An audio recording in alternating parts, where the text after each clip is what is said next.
How we doing, ladies and gentlemen? My name is Wolf, and welcome to my Ultimate Beginner's Guide for Season Starting Correctly. Now, this is going to be a two-part series. This part for Level 1 and just the initial start, and then I'm going to do another episode on how to just level efficiently, and all of the tips and tricks that I've picked up over playing a lot of Diablo 3 seasons. I started in Season 3, I think, and I've been playing since pretty much every single one. If you're watching this live, this is going to be, I'm going to be streaming the season start over at twitch.tv/Wolfian1. The link to that should be in the description if you want to come and hang out. I stream pretty much every single notable action RPG thing, from season starts to league starts and PoE, or whatever have you. So yeah, if you want to come by and hang out, that would be my recommendation. Alright, with that being said, let's get into this. So, to start, you're going to want to obviously create your character and rebirth it so you can see how many hours of your life you've wasted.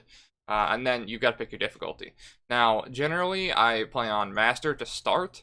You can play on, I believe it's Hard or Expert, whatever the one lower than Master is.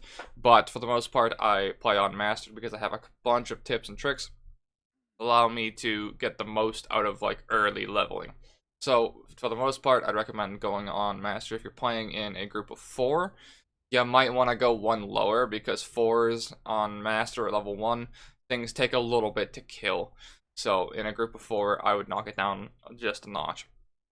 So when you first load in, the first thing you're going to want to do is talk to Zoltan Cool, and you want to skip all of his dialogue. Well, generally, he'll have something that you can say to unlock the Kanai's Cube. Obviously, I'm in non-season, so he'll have something to say. He'll drop a book for you. You can pick up that book. It'll give you experience.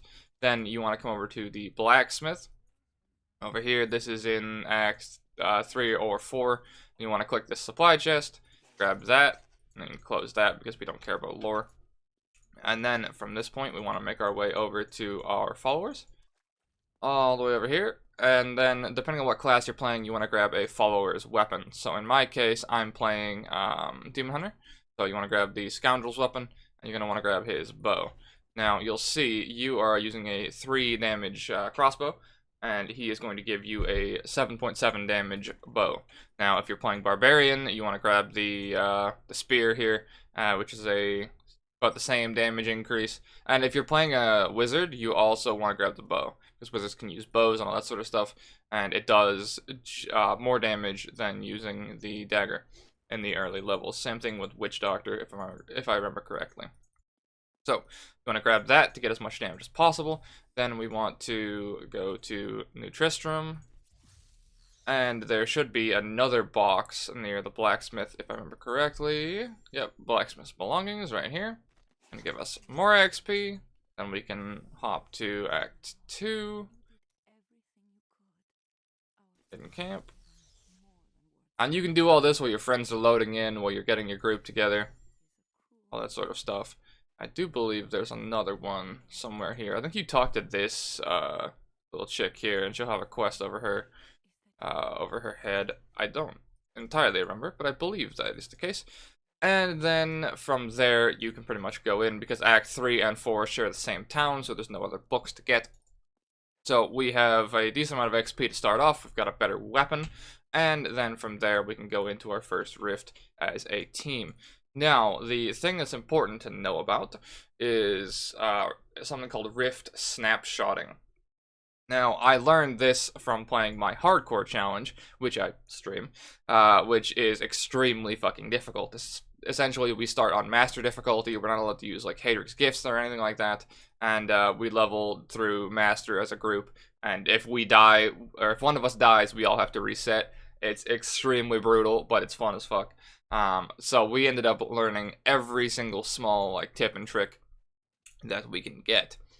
So what we ended up learning is that rifts will snapshot to your level upon opening, which means if you go into a rift, like so, and then you enter it, it'll snapshot to level 1 for the whole floor. Now, the second floor will scale to whatever level you enter it on, which means it's actually advantageous if you're going to level to go and find the rift door, and then go through it to snapshot the second floor to level 1, level 2, because things will get exponentially difficult.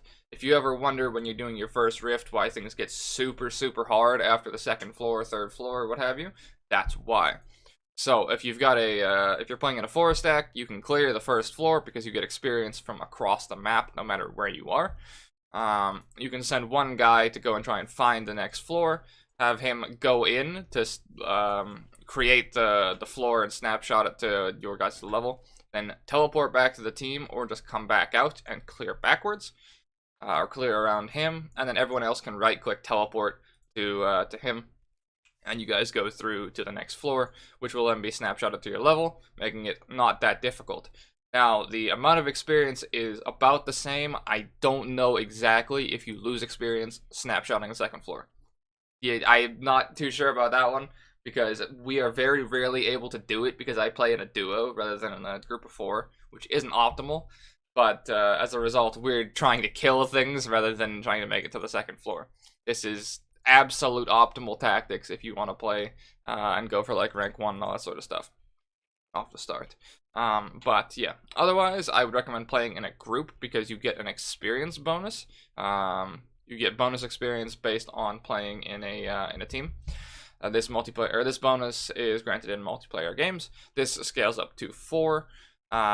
So you want to play in a 4-stack if possible, and if you're playing in a 4-stack, there's actually other things you can do to make things even better for you. Which is, you can have someone, generally a player playing a Demon Hunter, because they're the fastest class to do this, you can have them run the campaign from level 1, and the reason you want to do that is when you get to Leoric, if you kill Leoric, you get a guaranteed Leoric's Crown, which is a helmet that has a socket in it. It's a legendary helmet that it's a guaranteed drop off of him from Act 1, which will make it so that any gem you put in that helmet is 100% bonus effect. Now, well, up to 100%, it scales like 80 to 100, depending on how much God loves you. Generally for me, he doesn't, but still. And then what you want to do is put a red gem in it. Now, any red gem will work, but what you want to do is upgrade your jeweler as much as humanly possible. And then from there, you want to create the highest level red gem you can, and then throw that into your helmet, because that will give you the highest amount of experience possible. Now, if I remember correctly, this experience bonus shares through the team. Not entirely sure on that, but I'm pretty sure that it shares through the team, because when you use a Kane's set, that experience bonus also shares through the team. So having a 4-stack with Leoric's Crowns, with red gems in the Leoric's Crowns, is a very, very good way to end up leveling and to speed yourself forward.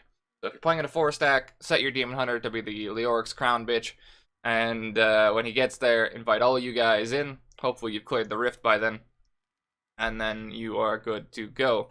And then one final thing is, the first thing you want to spend your blood shards on is shoulder pads, because when you use Kadala, you can't get or craft any like shoulder pads below level like 12 or 15, something like that.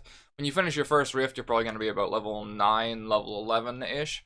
And if you use Kadala, you can get shoulder pads that you can actually equip. On top of that, you want to come to Act 2 once you hit level 10 or 11, and from there you can buy, I don't know if I can show it off these guys. I believe this guy sells you rings and amulets for level 10, and you want to go for flat damage rings to get as much damage as possible. So yeah, that is my early little starting guide. I do still have more leveling tips and tricks, and I'm going to be putting that in the second half of the video. So do make sure to tune in for that one, and let me know if there's anything else that I missed. Of course, I play my own way. I don't generally look on like Reddit for the optimal tips and stuff. I may have missed things. If I did, leave them in the comments. If I think it's worth showing to people, I'll pin it. But yeah. Let me know what you guys thought, and thank you guys very much for watching. That'll be all from me, and as always, take care, gentlemen.